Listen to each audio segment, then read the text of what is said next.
What's up, everyone? Welcome to another episode of Question the Narrative.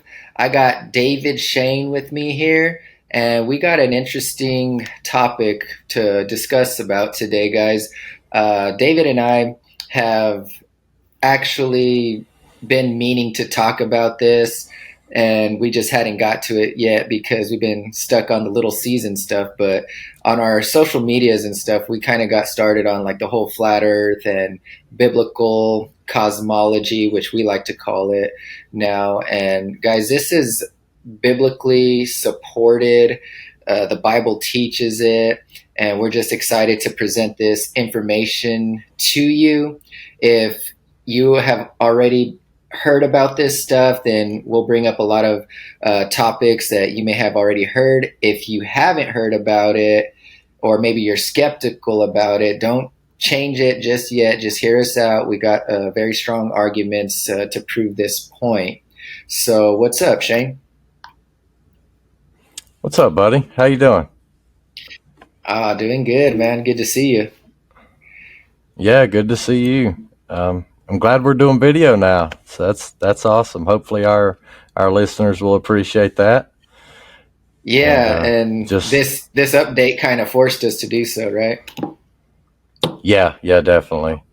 Um, the just so everyone knows, the main reason we haven't been doing video is both Ricardo and I have been extremely busy with work and family stuff, and we the editing, for video and audio is just a lot more time consuming, and it was just simpler for us to do audio, so that's why we were doing audio only for a while. But Spotify did their little update, and now we're kind of forced to do video and audio, but it's That's all right. good.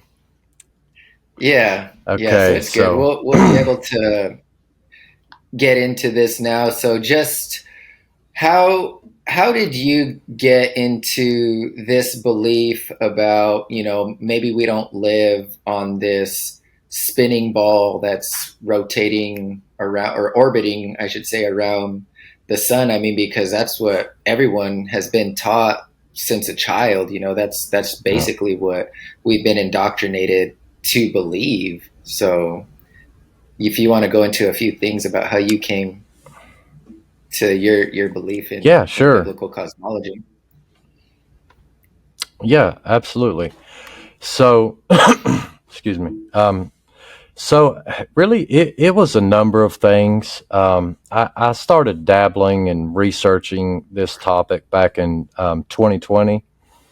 That was, I had never been one to get on social media or any of that. But for whatever reason, I felt like, creating a TikTok account, and I got on TikTok. At the time, I didn't even have a personal Facebook, and I still don't. I despise Facebook. I only use it for my business, and that's it. So, I guess the first thing that caught my attention was was scrolling and came across a video of a star through an amateur telescope, and it looked like light shining through water. I'm like, wait a minute, that doesn't That's look like the stuff NASA shows us. I thought they were burning balls of gas in outer space. And that's what piqued my interest to start with. And then I saw in the little hashtags, down at the bottom of the video, hashtag about flat Earth. I'm like, flat Earth? What's that about? That's ridiculous. But I yeah, still couldn't get past the star video.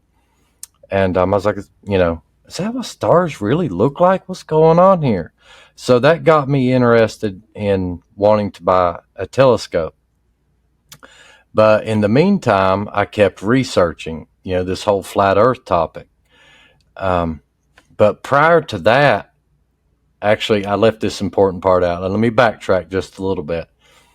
What sure. got me to researching it on TikTok? Me and my dad were riding down the road. I think I was riding with him in his truck. We were just probably running errands for the business or whatever. But I don't know how we got on this topic, But he brought up the flat Earth movement. I'm like, what are you talking about? A flat Earth movement? He's like, yeah, apparently there's millions of people that think the Earth is flat now. I'm like, what? Did they not go to school? Did they not get an education? What's up with that? And he's like, I don't know. He's like, but it's a thing. So I didn't believe that was a thing. I was like, there's no way in the year 2020 that people think the Earth is flat. So just so everyone knows, I thought it was ridiculous too. At first, I thought it was the most ridiculous, idiotic thing I had ever heard. But then I got a TikTok account and I started researching it on there. Typed in, flat Earth, and it brought up all these videos. Well, that video of a star close up through a telescope is what really, I don't know, it really just caught my attention because stars are not supposed to look like that according to NASA. They're supposed to be balls of gas burning, balls, Yeah. fire burning in space. So, after that, I started seeing videos where they were taking these Nikon P1000s and zooming in on a boat after it completely disappeared behind the curve, the quote curve. And I'm like, wait a minute, something ain't right here. If that boat sailed over a physical hill, a physical curve, it should be obstructed and there should be no way to bring it back into view, even with the Nikon That's right. P1000. So that was 2 points for flat Earth right off the gate. But I require a little bit more evidence than that. So I kept researching, and then I see another video that says that all the images of Earth from space are CGI, they're fake. I'm like, nah, I've seen pictures of the Earth from space. I know it. So I get on here and I'm typing in and searching, and every stinking image of Earth that comes up is different. Like the Yeah. sizes, the scale of the continents and the sizes are all different on every single image. And then you click on it, and down there, in the description, it'll say like composite image. I'm like, wait a minute, a Hmm. composite image? Some of them literally say animation or space art. Dude, Yeah. I could not find one single real picture of the Earth from space. So I'm like, that's a Right. huge problem. If we don't have any real photos of the Earth from space, we're supposed to have all these satellites and these probes and space telescopes. Why are there no real pictures of Earth from space? I keep researching. Then I find out the moon landing was faked. And that's so easy to Yeah. prove, guys. If you still think that we landed on the moon in 1969 and that President Nixon called Neil Armstrong and Buzz Aldrin from the Oval Office on a corded line in 1969, you've lost your mind. That was before Right. cell phones, and then you see the footage. I went back and rewatched. I can't tell you how many hours of Apollo 11, moon mission footage. And Right. dude, when that thing took off from the moon to go back to Earth and you see all that glitter flying The everywhere, sparks. I started Yeah. laughing. Yeah, the sparks and the It's glitter. I just, I just put my head in my hand. I'm like, dude, there's no way. That is so yeah. fake. So it was a snowball effect from there. And then I see things about biblical cosmology. And I had already read the Bible from front to back, at this point. I read the Bible cover to cover about 10 years ago. But I guess when I read about the firmament and all that stuff, it didn't register. I didn't know what the firmament was. I had no clue. But then I researched that and I see a depiction of the ancient Hebrew model, the Hebrew cosmology, and it depicts a plain earth with mountains, and it's not flat like literally flat. It's topographical. Hmm. There's mountains, hills, Right. valleys, volcanoes, you know, stuff like that. But it's a level topographical plane, and it's under a dome. So then I went back and reread the entire book of Genesis, And right there in the first chapter, it says, "And God made the firmament to divide the waters from above the firmament from the waters which were below the firmament. And it was so." It literally says, "And it was so." That's not Moses saying, "Oh, I think there was a firmament," or "There might be a Yeah. firmament." There's definitely a firmament. Then all of a sudden, the flood made more sense to me, because the flood Yeah. never made sense to me prior to that. It never. I'm Yeah. like, how? If God flooded the whole earth, that means there were clouds under the earth raining up onto the bottom. You know what I mean? Clouds on the Yeah. side raining sideways, and from the top. That makes no sense. But with a firmament Hmm. and water above it, it says He opened the windows of heaven. He That's opened the right. floodgates of heaven, and He just let the water pour into the container. That made so much more sense to me. And then I Right. start having these flashbacks from elementary school. And I remember being taught the heliocentric model in school and thinking it didn't add up. It didn't make sense, because they told us we were going around the sun. But as a kid, I remember I loved the sun. I remember looking up and watching the sun, move across the sky and set. I'm like, the sun looks like it's moving around us. But the teacher said we move around the sun. So I took it on faith, that my teacher was Yeah. telling me right.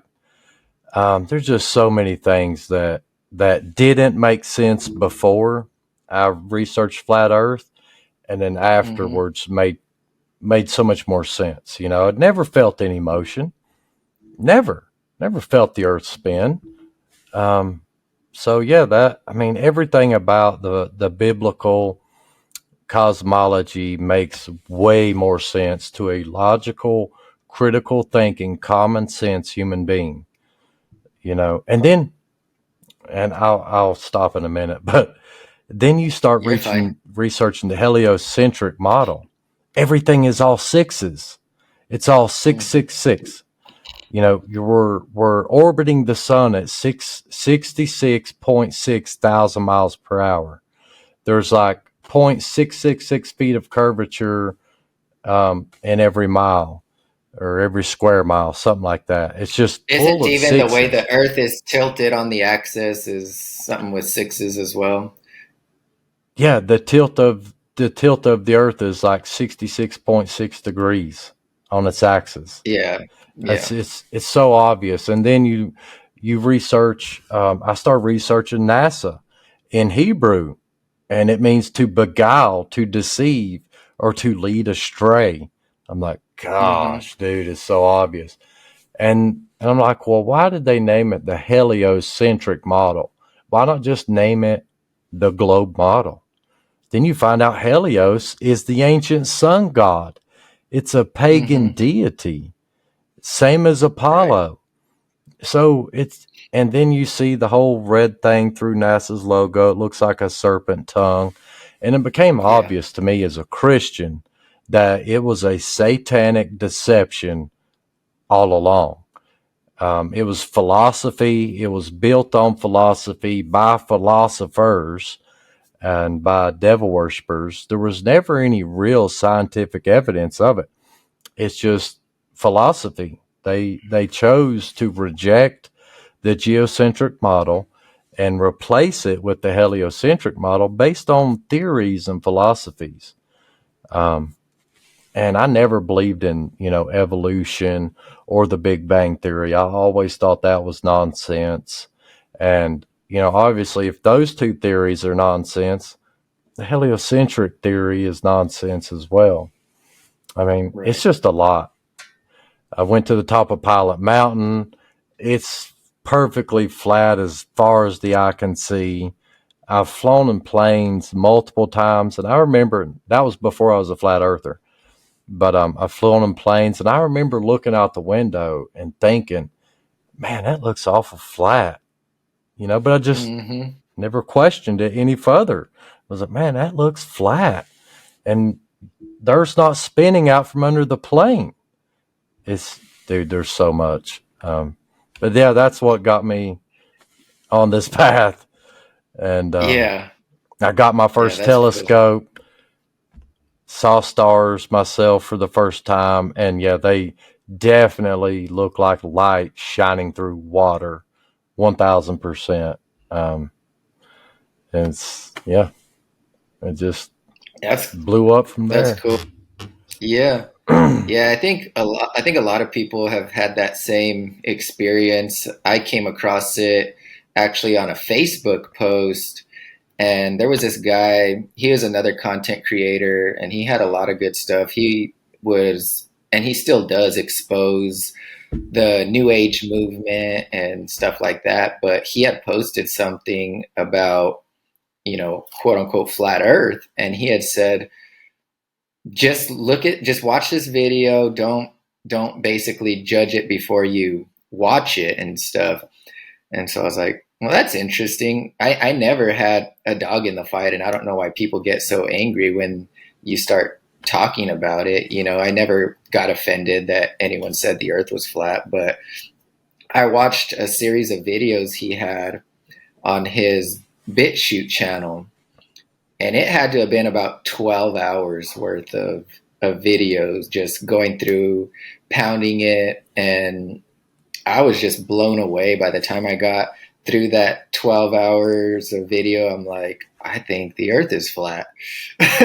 But it's just a bunch of the Yeah, same things, like yeah, what you were saying with the the boat. And it's just crazy how educated people will still use that argument and say that it sails over the curve, but you literally have people with video footage, and like you said, they zoom it back in. If an object is yeah, physically, like you said, over a hill, like we got hills where we live, right?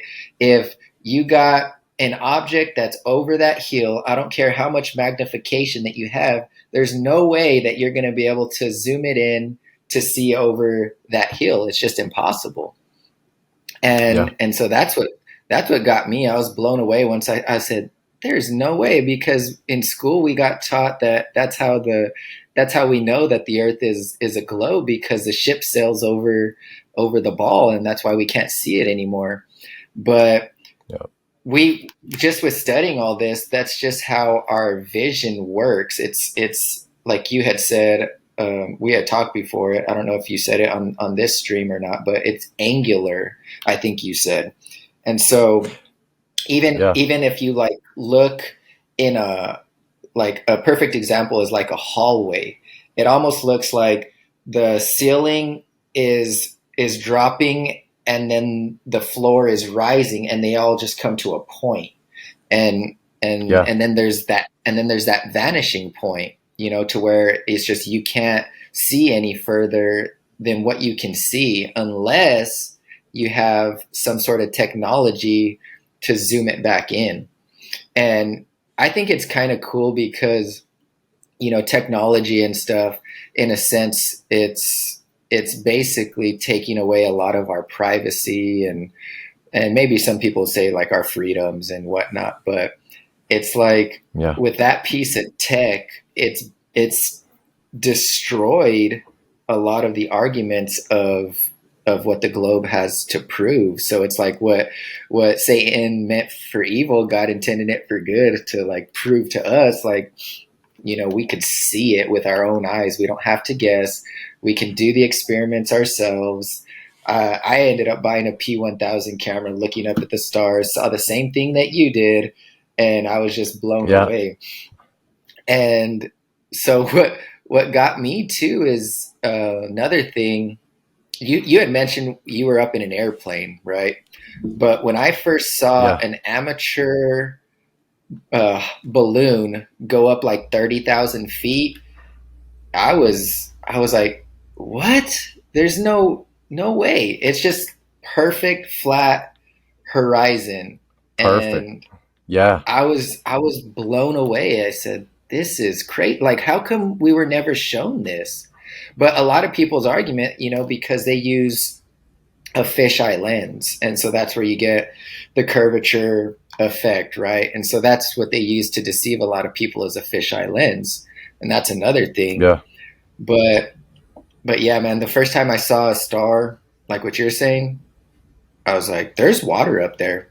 There's absolutely water up there. And those verses never Yeah. made sense to me when I believed in the globe. It just didn't. It's like, well, what does it mean? There's waters above, waters below. I'm like, where's the water? I mean, you go and there's just outer space out there. That doesn't make sense, when you believe in a globe.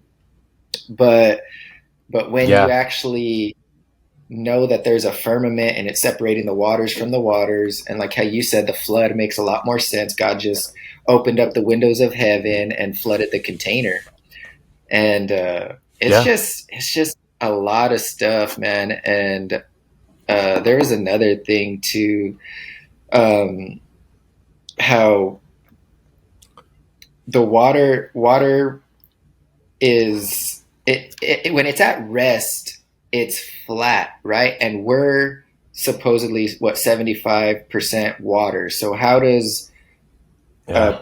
a, a like what they would call a planet that's 75% water, how can the water be curved? But like every time we see water, like at a lake or something, it's just flat. I mean, it's not curving Yeah. whatsoever. I mean, they even use water as a level in modern day tools, right? I mean, that's what we use to level. Yeah. So That's that the made, best tool there is.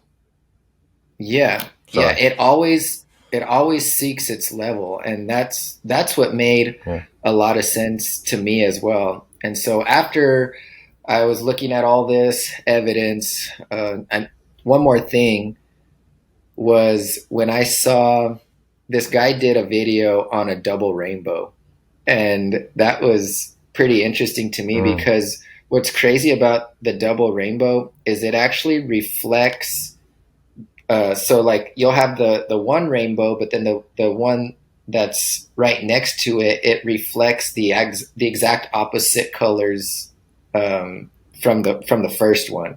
And so what his argument was, and it makes a lot of sense, is that like in a mirror, your reflection is actually going to be like opposite. You know what I'm saying? And so that's kind of how the rainbow is, if that Inverted. makes sense. Thank you. That's the Yeah. right word. It's inverted. And I mean, that Yeah. made perfect sense to me. But after I watched all of this, I asked the question that everyone asks. Well, why would they lie? I mean, I'm sure you asked that same question to yourself. And Yeah. I just couldn't, that question just got to me for a long time, and it took me a long time to just reconcile why they would lie. Because everyone asks that question. Well, if it's not, if the earth is flat, or if it's a globe, whatever, well, why would they lie about it? If it is flat, why would they lie? Yeah. So that's one thing that a lot of people ask themselves. I don't know if you asked yourself that. I'm sure you have. Everyone did. And what was Oh yeah. your, when you asked yourself that question? What was, like? Have you come to a conclusion? Have you thought about that? Oh yeah. Yeah. I've actually thought about that a lot, and that was one of the first questions that I asked myself once I realized the Earth had to be flat. Like there was when it became there was no more question, no more debate to it. Like I knew the Earth was flat. I know it's flat. There's no doubt in my mind because let me just touch on this real quick. Like you said, water. That was a big factor to me. When you learn that water always seeks to find and maintain its own level, the earth cannot possibly be a ball because it's 70 something percent water. So 70 something percent of the earth has to be flat, level. That's right. There's no way around that. And the Bible doesn't describe the earth as a physical object. The Bible literally says that earth is dry land that God caused to appear up out of the water. And it says, and God called the dry land earth. You know what I mean? So there's a distinction between earth Right. and water. You can't say it's all one object. But so back to the question, why would they lie? it became, when I went back and reread the book of Genesis, it became 1,000% obvious why they lie. They lie to steer people away from God. They literally are hiding God with their lies. Because if you believe you're on a spinning ball hurling through an infinite space vacuum, then you're also more likely to believe in evolution and the Big Bang Theory. It's Hmm. all a tactic of Satan to discredit the Word of God. That's what it's about. Because if the earth is a ball, then guess what? The very first chapter of this awesome book right here, this amazing book, is not true. Because it Right. says, and God created the firmament to divide the waters from the waters. So if we're flying through a space vacuum, there is no water above. And then, Hmm. therefore, you've discredited the first chapter of Genesis, and normal, indoctrinated people, if they were to pick up that book, they wouldn't make it past the first page because they're going to read Right. about the firmament and the waters above and the heavens and all that stuff. And they're going to be like, wait a minute. I believe I'm on a spinning ball hurling through an empty vacuum, but this says there's water above us in the sky. And I know it's all empty. So they'll put it down. You know what I mean? They're not going to believe in the Hmm. firmament. They're going to put it down and walk away. So the whole reason for them to lie is to hide God. And I also believe they're hiding Right. more land. I think there's more land Yeah. out there past the ice wall. But yeah, it's all an attack on God. Everything the enemy does, everything Satan does, is to lead people away from God. See, the globe model came first, then the Big Bang Theory, then evolution. Because Right. without the globe model, evolution falls on its face. The Big Bang Theory definitely falls on its face.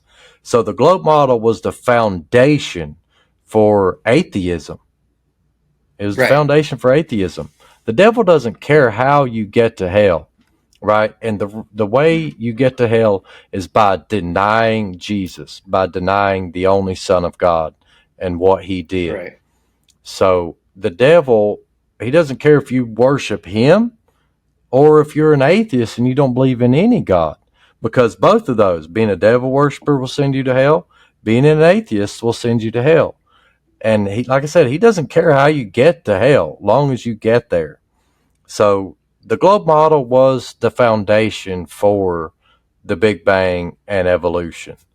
And Right. ultimately, that's what started it. Because if we're on a level plane under a firmament dome, somebody had to put it there. Somebody had to construct this massive firmament. That can't come from a Hmm. Big Bang. That can't evolve from nothing. So yeah, he literally, to create atheism, the devil had to create the globe model. That's the way I see it. Yeah, and He's hiding I was God. gonna, yeah, I was gonna say that too. You brought it up perfectly. I was looking up the verse, but in Psalm 19 verse 1 it says that the heavens declare the glory of God, the firmament showeth his handiwork. So the Yeah, firmament, it literally shows his handiwork, and the heavens declare his glory. And so that was one of the other reasons that I concluded why they were lying. Why is it that they show all these CGI photos of stars and space, and they got yeah, millions, dare I say billions of dollars, and that's the best they can do. Why is it that you can go get like a $1,500 telescope or whatever, just point it straight up and record the stars, and you see these magnificent things up there in the sky that literally look like a light in water? And if you guys haven't yeah, seen a real star, you guys need to check that out. Go to Shane's TikTok, check that out. He's got it all over there. And if you guys don't believe what I'm saying, you'll see it there. But yeah, I concluded that they're hiding the glory of God from us as well. Because if the heavens are declaring his glory, they don't want you to Hmm. see that. That's why they show you those stupid little pictures. They don't show you a real video of what a star really looks like. If people saw what a real star looks like, it's going to blow their minds. You know what I'm saying? Just like it blew our mind. Yeah, yeah, absolutely. Um, and just to kind of elaborate on that even further, Psalms 19:1, what you just said, that the heavens declare the glory of God and the firmament showeth his handiwork. Well, what are the odds that the founder of NASA had that very same verse placed on his tombstone when he died? Mm-hmm. That's no coincidence. He was telling us that they're lying to us. In his death, I think for whatever reason, Werner von Braun, the father of NASA, was convicted. Maybe he repented, maybe he got saved before he died. I think that's a very good possibility, because why else would he put that verse on his tombstone? If he really believed they were, traveling through space and outer space was real, he wouldn't have dared mention the firmament in his Mm-hmm. death, put it on his tombstone. So that was Right. another big kicker for me. I'm like, man, the father of NASA put a verse about the firmament on his tombstone. That's a Yeah. huge statement. Huge. Yeah. Okay, so another interesting point that I came across when I was looking into all of this, when I was first coming to the belief of it, is you got all these government operations. You got what was it? Operation High Jump, Operation Deep Yeah. Freeze. So if you guys don't Fishbowl. know about, yeah, I was gonna get to that. Yeah. So Okay. Okay. if you guys don't know about, it, you need to check it out because Richard Byrd was he a general or something like that? What was he? He was they call him Admiral. Admiral Byrd. That's what it Yeah. was. Yeah, Yeah. Yeah. yeah, yeah. So they went to explore the South and the North. And what's interesting is when he went to quote unquote Antarctica, the continent that people call Antarctica, he he literally just, hey, there you are. Sorry, I thought I lost you there for a second. No, he went to Antarctica and he came back and he went on TV and he said that there was more land, more resources beyond. What did he say? Beyond Antarctica or something, the size of North America. So it was like a big landmass that they discovered. And so after all this happened, Yeah. they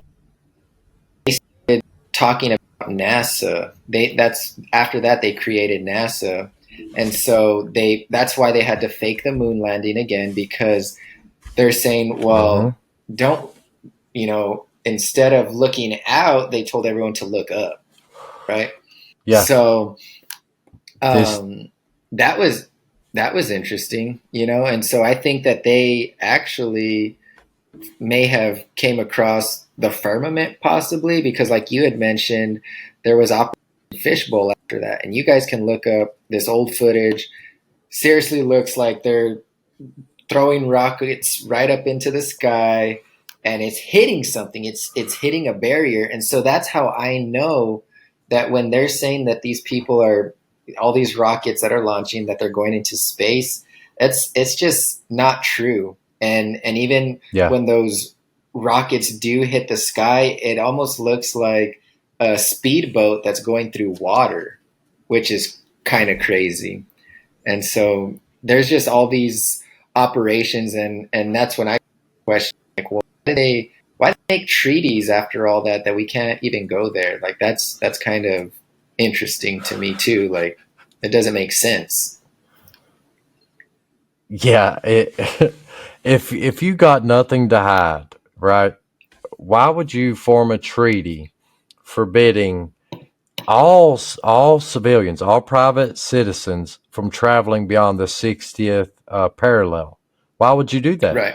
And that's the one Hmm. thing that all of these countries can agree on. When all these countries are going to war with each other and constantly fighting each other and bickering with each other, they all can agree that people like you and I are not allowed to travel beyond the 60th south latitude. What? Hmm. I mean, that makes no sense.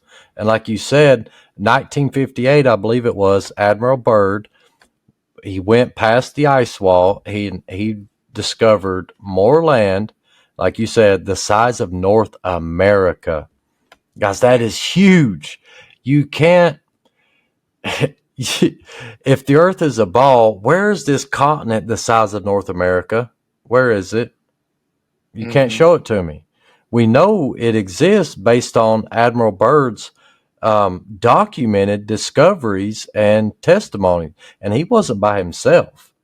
So he goes and Right. discovers the other lands in 1958. What was it? 1959. NASA is founded, and like you Hmm. said, they get everybody looking up for more land instead of out because they Yeah. wanted to keep this new continent, this new landmass for Keep it themselves. under wraps.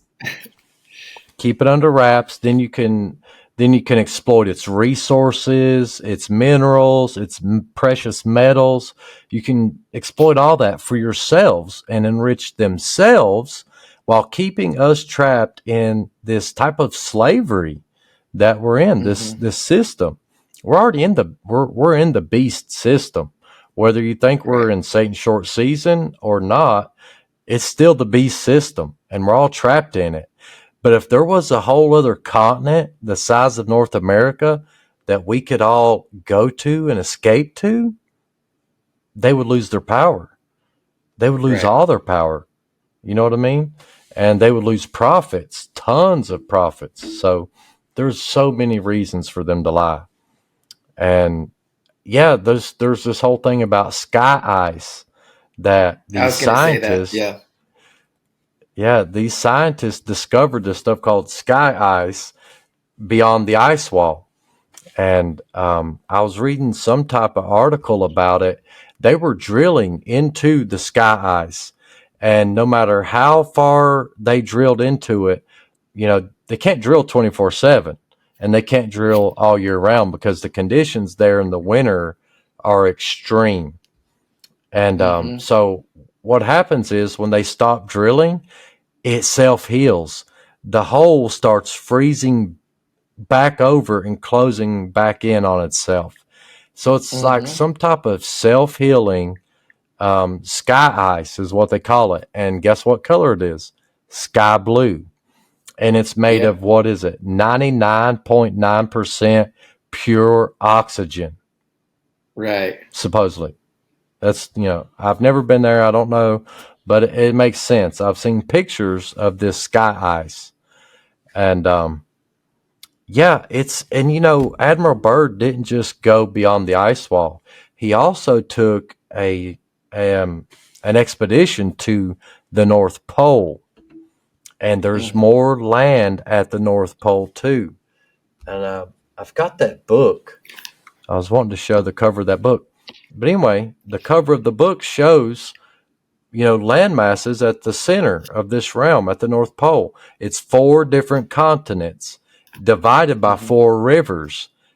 And those same rivers, those same four continents, four quarters are spoken of in the Bible. Right. So um, it's just, I So don't know, it's interesting. yeah, so I Go was ahead. looking for it on Facebook, and what you're talking about, it wasn't actually an article, but it was a man who was in the army and he was giving his testimony, and it probably only take like maybe a few minutes, but it's very interesting. I could read it real quick. I pulled it up here on Yeah. Facebook. So, okay. So the testimony goes, I don't think it has a guy's name, but he says, I was in the army from 1997 to 2000, and it was sent. I was sent to McMurdo Station in Antarctica. I was a helicopter mechanic and crew chief, and they had volunteer tours open for guys to go there and work on the helicopters there. When they asked for volunteers, a bunch of us applied, but only me and one other guy got accepted. The application process had a bunch of questionnaires that we had to fill out, and we had to sit for a bunch of one on one interviews. It was mostly just a bunch of questions about our interests and beliefs were. I was sent to McMurdo Research Station in August of 1998 when when we weren't busy de-icing the aircraft and working on them. We had to hang out with the scientists at the research station. The military unit attached to McMurdo was small, and we didn't have our own separate facilities. We didn't have a PX or a media center.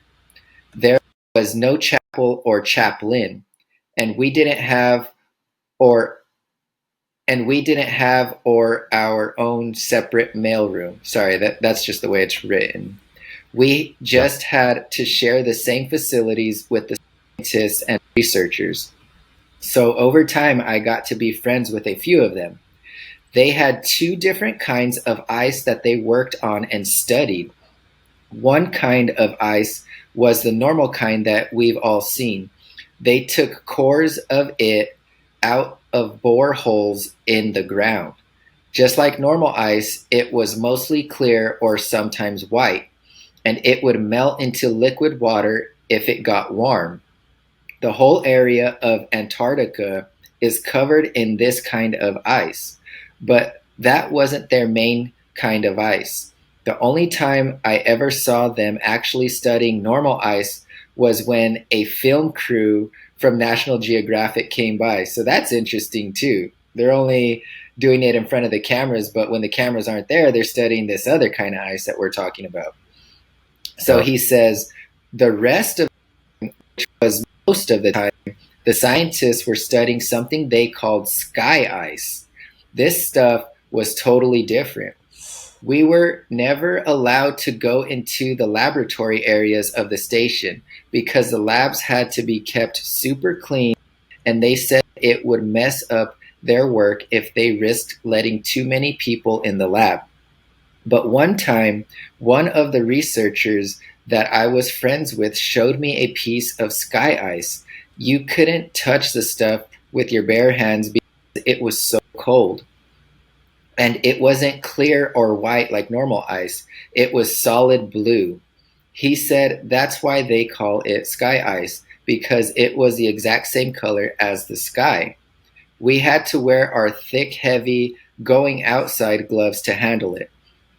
The stuff was so cold it would instantly freeze your skin if you touched it. I don't remember what temperature he said it was, but it was something like hundreds of degrees below zero, way colder than the normal ice that was outside. He had to carry it in a metal bottle that was kind of like a thermos. He let me play with a piece of it for a while. It felt lighter than a piece of normal ice of the same size, like it wasn't very heavy at all. It almost felt like you could throw it in the air and it would just float back down. But I didn't try that. And it was also a little flexible when I tried to bend it. It didn't break like normal ice would, and even for a small piece, you couldn't see through it. It was solid blue right on the surface. And here's the really weird part, it didn't melt into water. When it got warm, because we had it inside, it just started to shrink. It got smaller and smaller, but my glove never got wet. And there was no water on the floor. The stuff just turned into thin air when it got warm and vaporized. He said that was the reason why they had to study the stuff right there in Antarctica. You couldn't take sky ice back to America to study it because it was almost impossible to keep it cold enough during transit. It would always vaporize into air and you'd have nothing left when you got back to the US. He said Russian scientists had discovered the same problem when they tried to take sky ice back to Russia. So that's why they all had research stations in Antarctica. After maybe 15 minutes of handling the piece of sky ice, it was almost completely gone. Just a tiny little bit was left, and my glove was dry the whole time. I'd never seen anything like it before or since, and that's unusual because I've always had an interest in scientific things.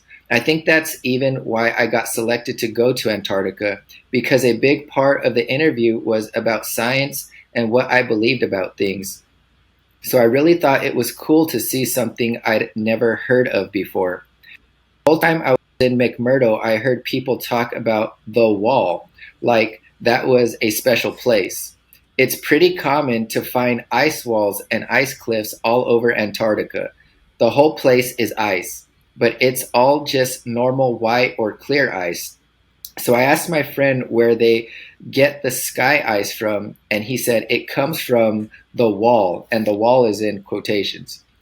I don't remember exactly how he described it, but apparently there's a huge wall of sky ice in Antarctica. He said it was hundreds of miles inland from the coast. I never got to see it myself because I was only stationed to McMurdo. I didn't get to go out on expeditions. He said it was the biggest natural structure in the world. And what's crazy about that, it's the biggest natural structure in the world, they said, but no one knows about it. That's interesting. Yeah. He said that in the 1960s, the US Army had a plan to bore a tunnel into the wall, but they didn't have a boring machine to handle super cold temperatures. So they had a whole testing project in Greenland where they developed ice tunnels and invented new boring machines that could operate in super cold temperatures. Like they did this whole big thing in Greenland just for practice. I'm not an expert on that, but that's just what he told me. Then, once they had the new boring machine figured out, they brought it to the wall in Antarctica. He said that the machine bored a tunnel, I remember exactly, like 5 or 10 miles into the wall, but that they never broke through the other side of the wall, and that they still don't know how. I think it's thick. He put thick. They still don't know how thick the wall is even to this day.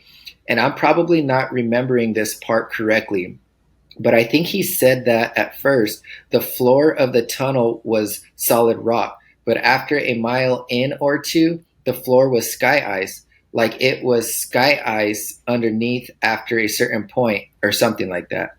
And apparently the wall slowly builds itself back up after you cut it, because after a year or so, the tunnel had shrunk smaller all by itself. They had to leave the boring machine inside the wall because the tunnel shrunk too small to get it back out. And after a few decades, the tunnel was completely gone. Like Mm. that wall was again. He said that now the scientists were trying to use technology to figure out how thick the wall is. He said something about putting earthquake sensors all along the wall, and that somehow you could measure the signal from an earthquake to see how thick the wall is. But he kind of lost me on that part. I never really thought about any of that after I left. It was really weird stuff, but I didn't think it was a big deal at the time. But then a few weeks ago, I saw a map of the wall in Antarctica, except the map was all flat and crazy looking, and it showed the wall going all the way up over the whole earth.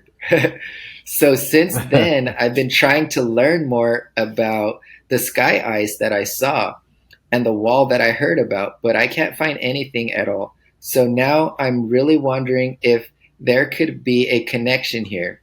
And that's how I found this group. So I hope that maybe some part of my experience will help someone figure something out. And that's it. Yeah, man, that's an It awesome article. Or where'd you say is. that was on? Where'd you find that at? It's a post that someone just reposted. his post. Okay. Yeah. What's his name? Do you know It the guy's doesn't. name that It doesn't. wrote the? Oh, I think I he don't was know. trying to stay anonymous, wasn't he? Okay, I that's don't so know his name. interesting. And you know, right? Dang, that's a shame. But anyway, it doesn't matter because there's so much. It's just so detailed. I mean, you can't make stuff like that up. You know what I mean? And what's interesting about what he's saying is it makes sense. They tell us, and I think that's pretty easily proven. The higher you go, the colder it gets. So they say it's supposedly negative on an average, negative 455 degrees in space, in the fake space, negative Yeah, 455 degrees. Oxygen will freeze at what is it, minus 200 and some degrees. So what really. if that's what the firmament? Yeah, yeah. So there's no possible way it can be empty. All the elements, literally every element known to man, at minus 455 degrees would freeze and turn into a Mm. solid. Gases, including oxygen, let me look it up real quick. I think oxygen freezes at minus 250 degrees. Um, Yeah. So even the people that are going out there on the moon, supposedly when they landed on the moon, there's no spacesuit that could possibly keep them warm in that kind of cold, right? yeah, it's a physical impossibility. There's not a fabric on Earth that would continue, to bend and be flexible in minus 400 some degrees, even minus 200 degrees Fahrenheit. You're going to freeze Yeah. instantly, and then if you do move, you're going to bust. You're going to shatter. Hey, You know, hey, wouldn't that been a sight to see as soon as like they come out and they're just like just froze to death instantly? instantly they would if that was real. You know. Yeah. Okay, so Hmm. this says oxygen, solid oxygen forms at a normal atmospheric pressure at a temperature below 54.36 degrees Kelvin, which is minus 218 degrees Celsius or minus 361 degrees Fahrenheit. So Hmm. 450, that's over 100 degrees colder than what oxygen freezes at. So I think it's a Yeah. good possibility. And when you look up pictures of frozen oxygen, it is sky blue. So Wow. I, yeah, so it makes sense that the firmament's probably made of frozen oxygen, you know, and maybe some water too. Who knows? But That's yeah, very interesting. yeah. And another scientific fact, if you will, um, the melting point of aluminum is roughly, what is it, 1200 degrees Fahrenheit? Well, tell me how they traveled through thousands of miles of the Van Allen radiation belts, which is over 3000 degrees Fahrenheit. That's hot. 3000 degrees Fahrenheit.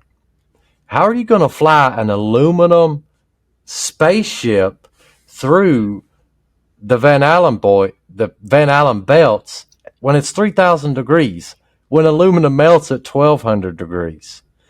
It would have Yeah, and if melted you the hear some of the aluminum. guys, I was gonna say if you hear some of the guys talk about it, they're just like, we just did it. We didn't even know about it. Like they just did it.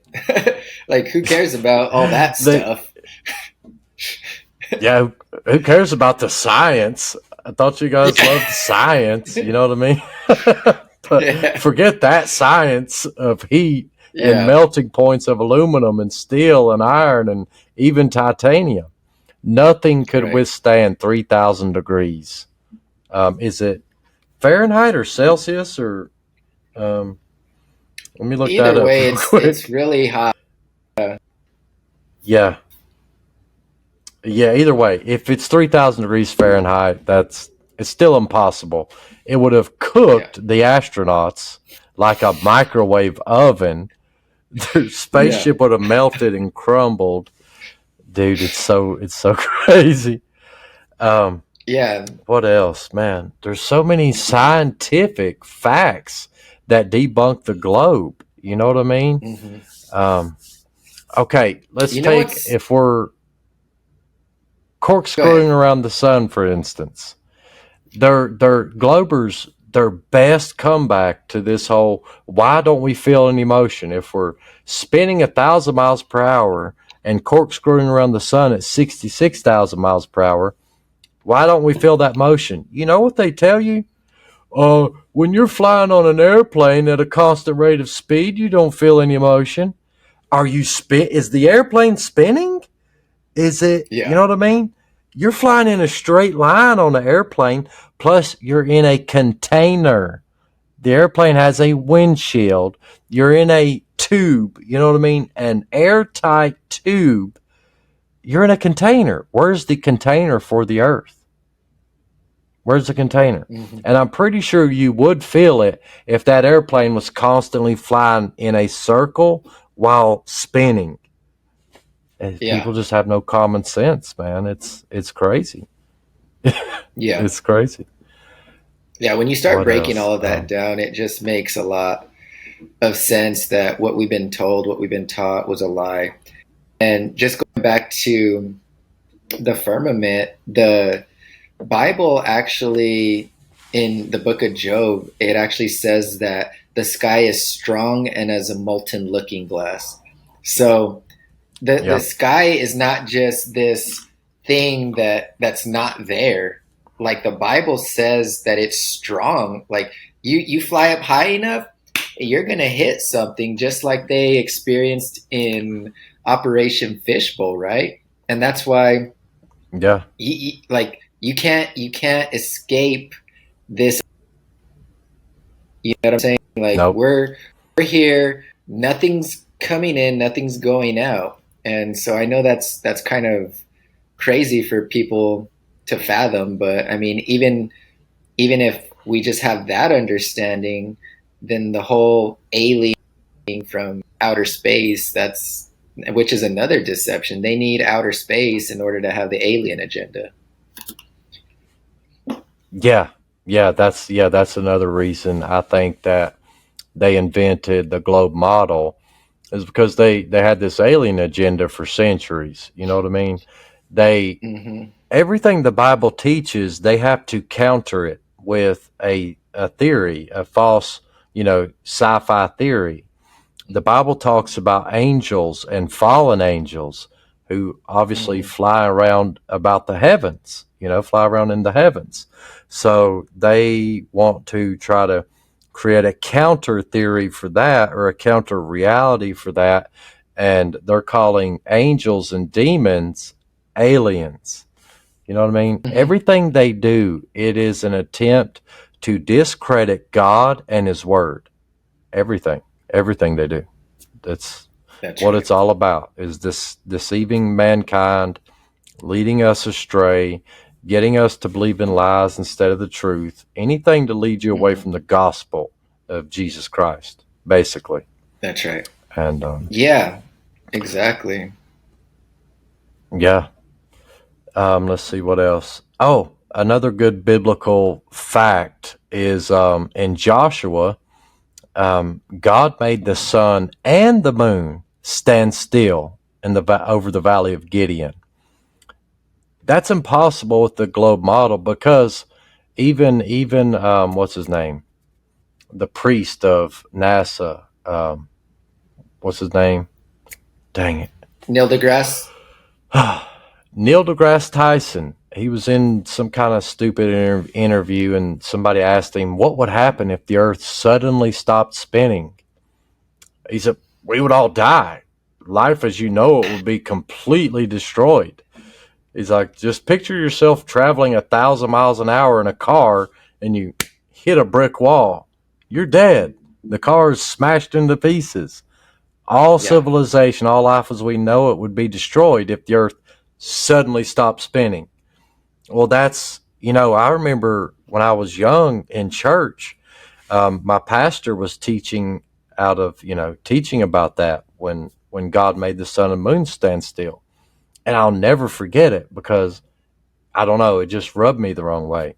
He read about the sun and the moon stood still over the valley of Gideon, and he stopped and he said, "Now we know that what actually happened was God just made the earth stop spinning because the sun and moon aren't moving above us. He just made the earth stop spinning. So they thought the sun and moon stood still." And that just Mm, didn't sit right with me. I probably was only 12 or 13, but I was like, wait a minute. He just said the Bible's wrong and invoked science. Hmm.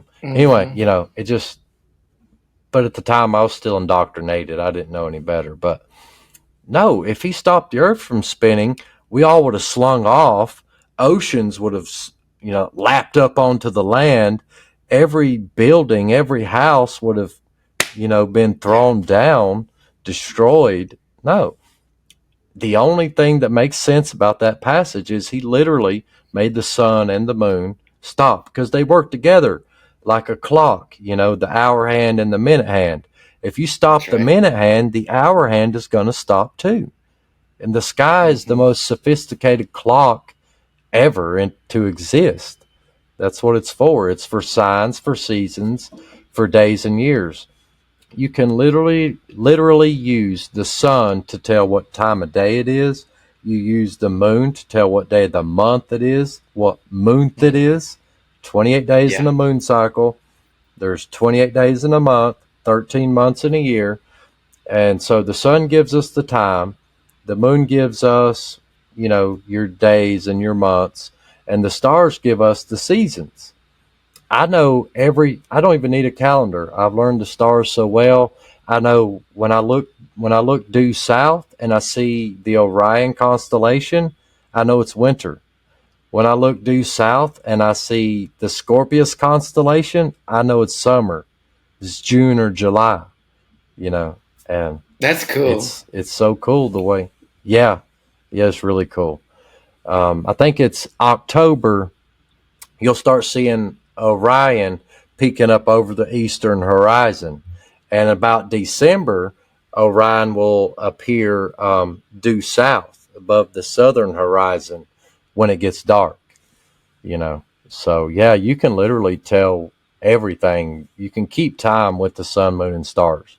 Perfect time. Better than any clock Yeah, or calendar. So, right. and they've hidden that from us too. They don't want us to know that. They want us dependent on clocks and calendars and stuff like that to tell time and to keep time. But our ancestors, they didn't need that stuff.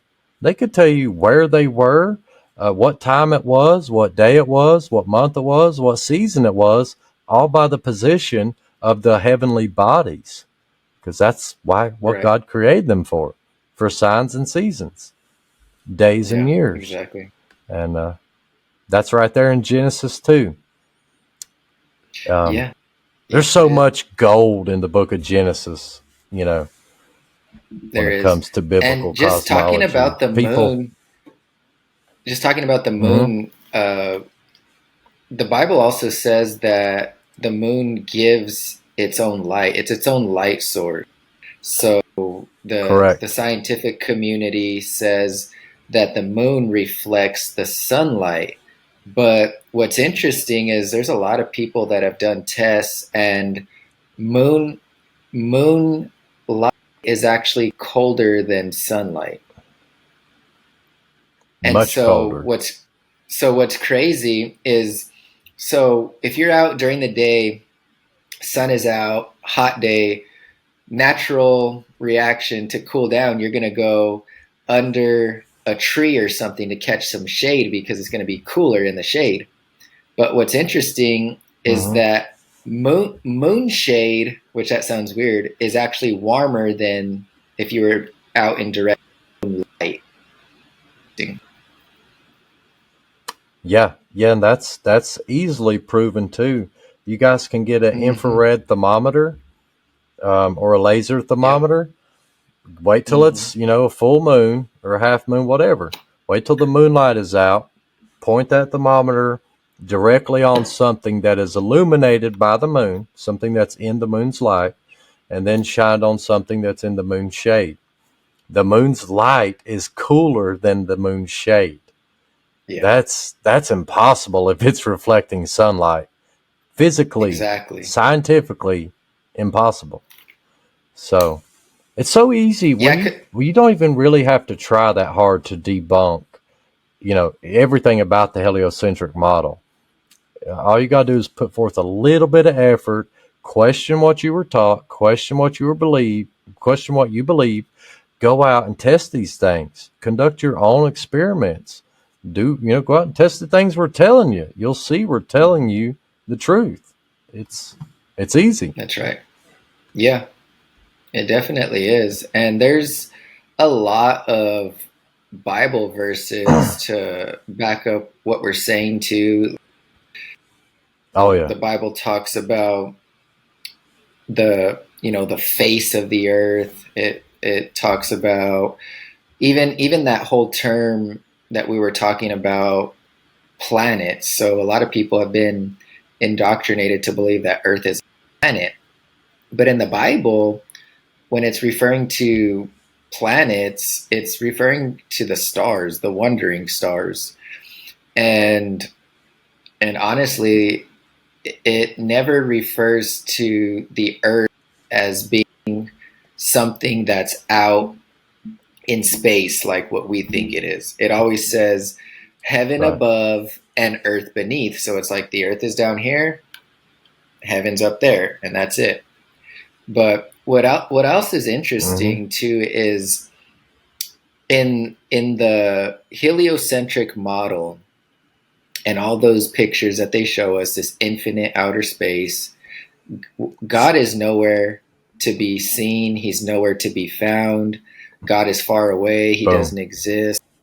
But in the biblical model, like what we're saying, heaven is his throne and earth is his footstool. That's what the Bible says. He's just Amen. right there. He's right there, guys. He's so close. He's a God that's close and not afar off. He's there whenever we need him. When we call upon him, he'll answer you. And that's what's so beautiful about this model too is God. He's just right there. He's just right above us. But they don't want you to know that there. They want you to believe, God's nowhere. He's nowhere to be found because this outer space, it goes on forever and ever and ever, and we prove it to you because we showed you all these pictures. Yeah.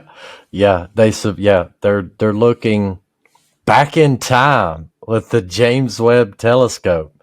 They can see hundreds of millions of years into the past with that telescope. That's what they want you to believe. Something so insanely idiotic. And that these stars that we're looking at are billions, millions, or billions of light years away. And one light year is 6 trillion miles. So try to add that up. Multiply 6 trillion by, I don't know, 5 billion. See what that number is. It's an unfathomable distance, No, you know, and they know they can't prove that the stars are that far away, but they also know you can't necessarily prove that they aren't. It's one of those things. Yeah, we don't know. We don't. I'm not going to lie to you and tell you I know how far up the stars are, the sun or the moon, because I don't know. There is no instrument on Earth that we can use to accurately measure the distance to the heavenly bodies. But right. Ricardo is absolutely right. The biblical description is the heavens and their hosts, which is the sun, moon, and stars, the host of heaven, and the earth below. We are below the stars. We're not among the stars. We're not chasing the sun through an infinite space vacuum. And what is it? Job chapter 38 that says that God sits enthroned above the circle of the earth, and he looks down on us, and we're like grasshoppers, and the That's earth is his Isaiah. footstool. Isaiah, sorry, I get those two. Yeah, I get that mixed up. So yeah, it's Yeah, Isaiah. So yeah, God is near, he's not far, but what they want you to believe is that they've used $10 billion telescopes to look billions of light years through this empty void of space, and God's nowhere to be found.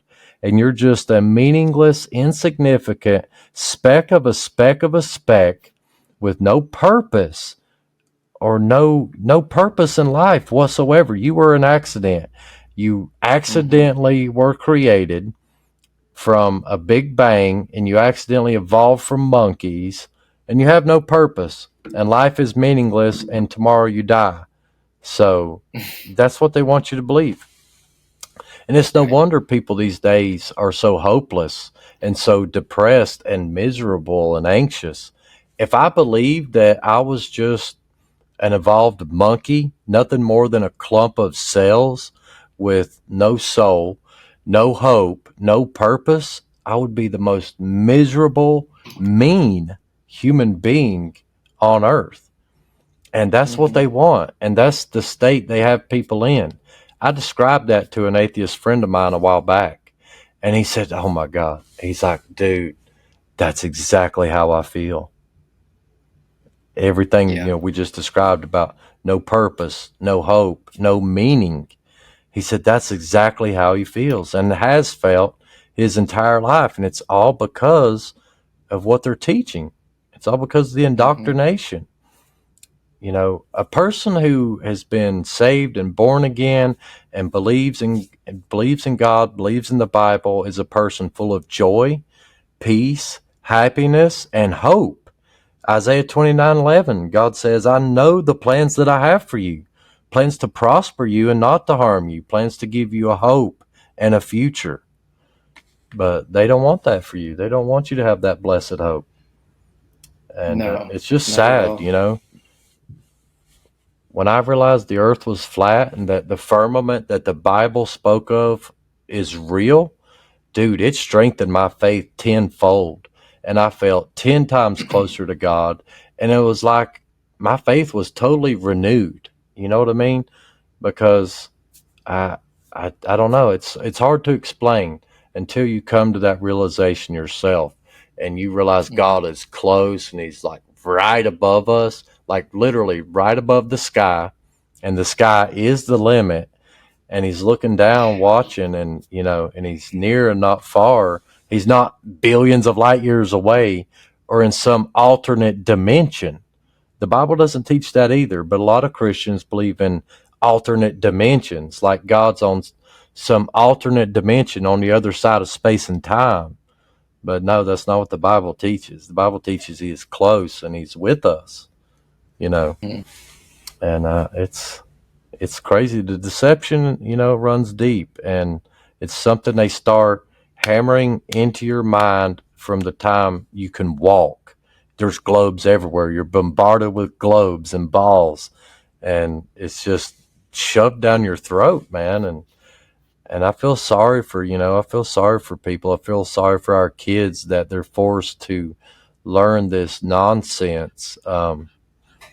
And they believe they're nothing more than a clump of cells and some sort Yeah. of evolved monkey that somehow lost his tail and his fur, both of which would help you survive better in the wild. So that's actually devolving, not evolving. You know what I mean? You Right. ever wondered about Yeah. that? People that believe in evolution, take yourself, strip yourself butt naked, and get dropped off in the middle of Greenland or somewhere super cold like that, or even in the jungle, and drop off a monkey. Which one of you is going to better survive in the wild? The monkey Right. is. So they teach us the evolution is where a species will evolve so that they can adapt and survive better in the wild. We can't Yeah. survive better than a monkey, not without clothes and technology and tools and stuff like that. No, the monkey will Right. out survive us 10 to 1. So Hmm. yeah, that's not evolution. No, not at all. But And it's crazy too because everything that Satan does, it's an inversion of what God has said or done. right? So, Yeah. like in the globe model, we're spinning, but all of the Bible says that the earth is standing still and it doesn't move. So if the Bible says the earth doesn't move, Satan says, well, no, we're spinning. And, if the Bible says we got a firmament and like you said, the sky's the limit, Satan says, nah, we got infinite outer space. You just go up high enough and then all of a sudden you just pop right out into the vacuum of space and you just start floating. You know what I'm saying? And Yeah.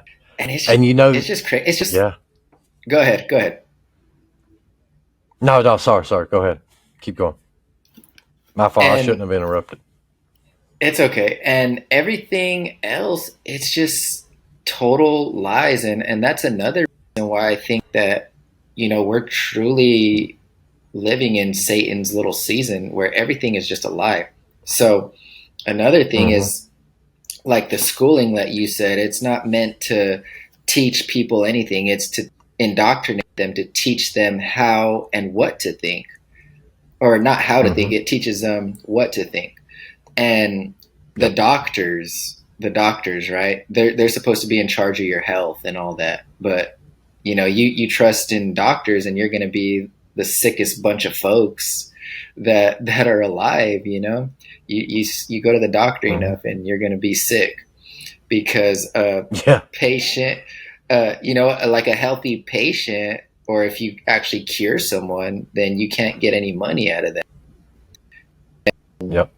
There's just so many things like that the people that we are supposed to trust, and that's why the Bible says don't trust in men, are the people that have like the worst intentions for us, if that makes sense. Like even the water that we drink, if you have city water, it's like, not, you shouldn't be drinking tap water. You know what I mean?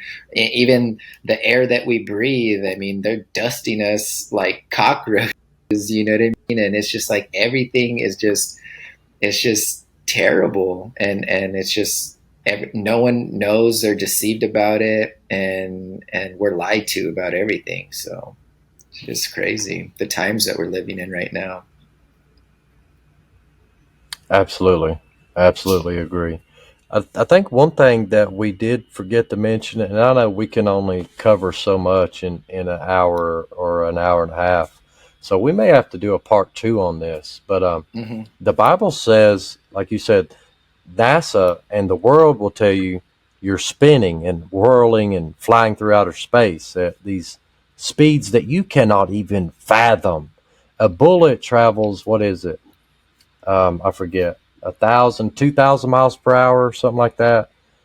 What we're I don't know. supposedly we're zipping around the sun at 66,000 miles per hour. Well, when they try to achieve what is it, Mach 10 in an airplane, they can't get a human that can withstand it. They pass out and go into what is called a G sleep. You literally just pass out. The pilot does and goes into G sleep, and you can actually Hmm. die from that. Like, it's extremely dangerous. But we're supposed to believe we're going 66 times faster than that. You know what I Yeah. mean? Or 66,000 miles per. It's insane, dude. It's Yeah. insane. But anyway, the Bible says the earth is fixed firmly on a foundation. It says it is on pillars and it's on a foundation that it can never be moved. But NASA says it's always moving. The Bible says it Hmm. can never be moved. So who are you going to Right. believe? I personally don't care what you choose, people, but I believe the Bible. I believe God. And um, I got another little gold nugget here from the book of Isaiah. It's Isaiah 38:8. And I think God is talking to, I forget who he's talking to. He's talking to a king or someone here about the sun. And he said, behold, I will bring the shadow on the sundial. That's another thing that proves the earth is flat.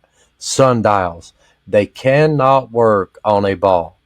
They have to be Hmm. perfectly level, flat, on a flat level surface, and they can only work when the light source is traveling in a circle above it. It's the only way a Hmm. sundial works. You can put a sundial, glue it, duct tape it on the side of a globe if you want, and spin it, in front of a light source. It won't work. But it will work if it's on a flat level surface with the light source going in a circle above it.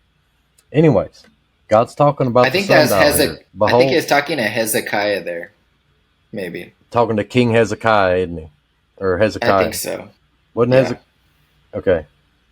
I'll Yeah, I have to think go so. and read like the chapter and the context, but anyways, I just pulled up that verse because I know we're running Right. short on time.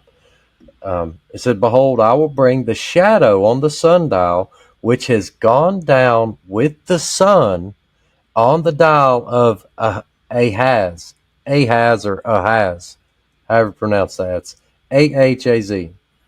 So, anyways, which has gone down with the sundial of Ahaz 10 degrees backward." And it says, "And so the sun returned 10 degrees on the dial by which it had gone down." So They God time literally, the traveled. only way yeah, you would have to either believe in time travel, or you got to believe that God made the earth stop and then spun it backwards and then spun it forwards again to put them back in, real time. Or God simply caused the sun to stop in the sky and move backwards 10 degrees, causing the shadow on the sundial to move backwards 10 degrees. It's Now, logical which to is, think. which, yeah, which is more logical? Which is more common sense? That the sun went backwards. He didn't stop the earth and then spin it backwards and then spin it back forwards. He just simply made the sun go backwards. It's that simple, you know? That's right. Like we said before, if the earth suddenly stops spinning, you're going to fly off it. The water's going to fly off it. Your home is going to be destroyed. Every building destroyed. All life as you know it will be destroyed and decimated. Right. It's a physical, scientific impossibility. But Yeah. it's entirely possible for the sun to stop, you know? Yeah, and you were talking But about how fast we're supposedly rotating around the sun. And another thing that got me was when they said how fast the ISS is going around us. They said it's like 17,500 miles an hour. And I was just thinking to myself, I want to see some of those astronauts get on it. Like show me some footage how they get into that thing. Like how do you catch up to that thing? yeah, You know what I'm saying? Like show us some footage of that. I want to see that. And yeah, they're there on the ISS and they're just chilling and floating around as they're going 17,000 miles an hour. And you just there's this one video of this speed rocket or something, and it's going like 8,000 miles an hour, and you just see that thing take off, and it's just boom, and it just takes off like it's yeah, like the out of bullet sight. train. That's what it is, and You it's talking about the out of bullet train? sight. Yeah, I think so, and it's just out of yeah, sight. It's you like literally, if you blink, you miss it, right? you blink, you miss it. You blink, you miss it. It's that fast. And you hear an explosion when it goes by because it's breaking the sound barrier big time. Yeah, It's just like, it's gone. yeah. And But that's the only ISS is 8,000 going miles per hour. over twice that. Yeah, It's it's over going over twice that twice that. speed. Yeah, and then And so yeah, they're and just up there they're chilling. chilling like you and I. Like Yeah, you and I are yeah. right here. They're just on there chilling. You ever notice how I gotta get my camera situated? How they're whoa, hold on, I hit a button. Okay. How their arms are always forward. Yeah, You ever notice watch how they're standing. Their arms are always forward. You know why? Because they're in a harness. They're in a exactly. harness. You can't they're trying to get comfortable and they can't. So their arms are always out here in front. And their veins are always bulging out of their head like they're hanging upside down. You ever notice that their face Yeah, is all flush, like, and their veins are bulging like they're hanging upside down. Wonder why their yeah, hair, the lady's hair is like hanging upside down, yeah, and they're on a harness. But yeah. they're supposed to be going 17,000 miles per hour. You would be like glued back to your seat. You Exactly. wouldn't be able to move. Yeah, It's so there's insane. those rides, that spin around, and those people, they're spinning so fast that they're just stuck to the wall. Like that's exactly what I picture that they would be like if they're just spinning like that. They'd just be glued to the wall. You know what I'm saying?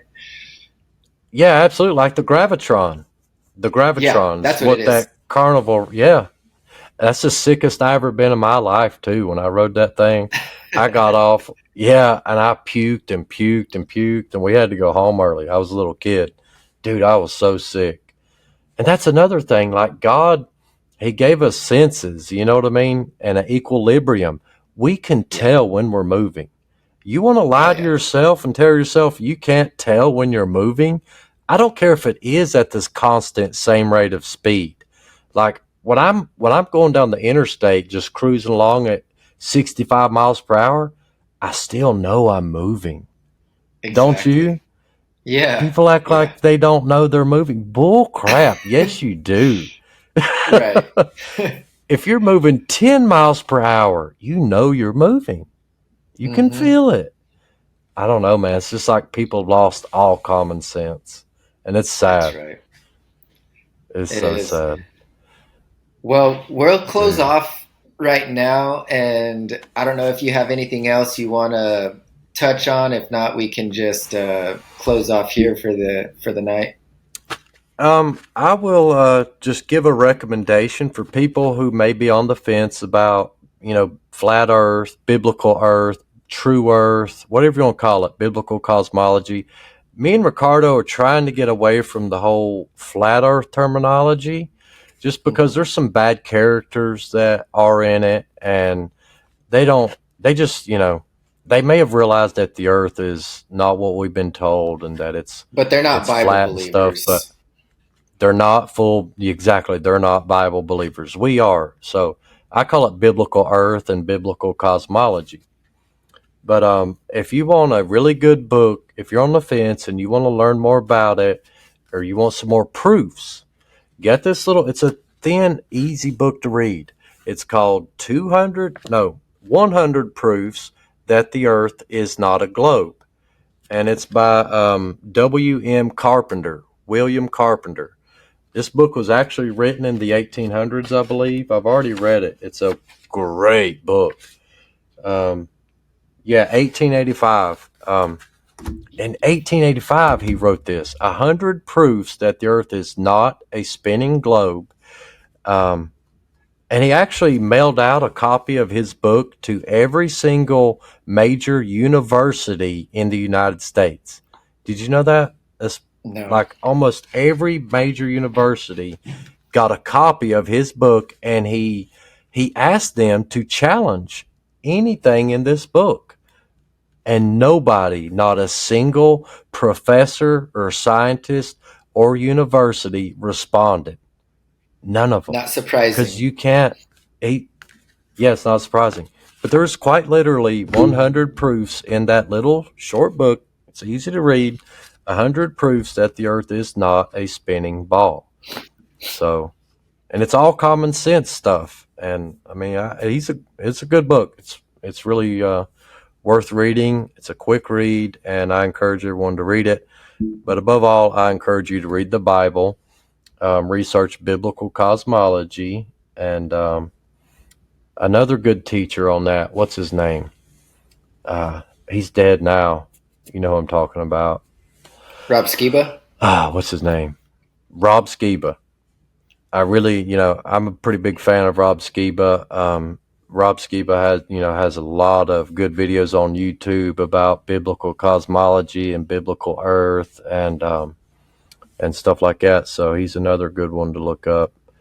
Um, Eric Dubay has a really good video on YouTube on this topic. It's called 200 Proofs That the Earth's Not a Spinning Ball. But I will warn you, Eric Dubay he's not a Christian. He does believe, in flat earth and all that. But as far as I know, he's not quite what you'd call a Bible believer. Am I right? Or am I wrong? Yeah, you're Do you right. know He much about doesn't. Eric Dubay?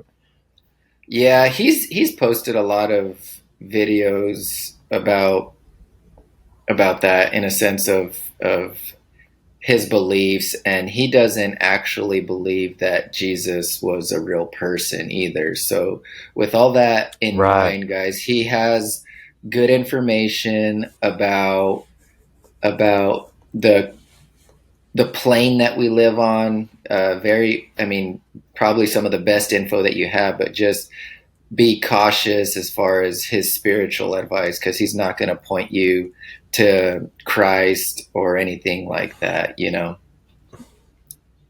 Yeah, yeah, just that's so true.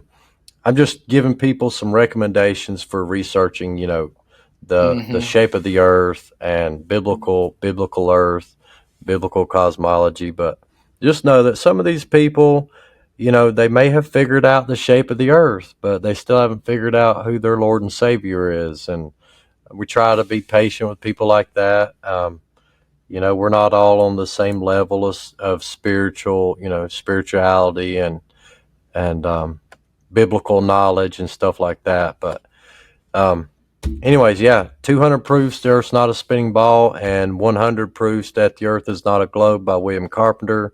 Two good places to start. I recommend rereading the book of Genesis to start with, especially the first chapter. There's a lot of gold in there.